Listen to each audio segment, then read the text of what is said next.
পঞ্চগড়ের দেবীগঞ্জে ঈদের দিন সকালে সন্তানের সামনেই পরকীয়া প্রেমিকের হাতে শাহনাজ পারভীন নামে এক গৃহবধূ খুন হয়েছেন। উপজেলার চিলাহাটি ইউনিয়নের মতিয়ারপাড়া গ্রামে এ ঘটনা ঘটে। নিহত শাহনাজ পারভীন একই এলাকার আব্দুল মজিদের স্ত্রী।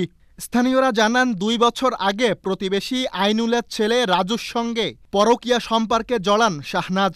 পরবর্তীতে তাদের পরকীয়া প্রেম ভেঙে যায়। এতে ক্ষিপ্ত হয়ে ওঠে রাজু। ঈদের দিন পরিবারের সদস্যরা ঈদগাহে গেলে সুযোগ বুঝে ঘরে ঢুকে শাহনাজকে এলোপাতাড়ি কুপিয়ে পালিয়ে যায় রাজু।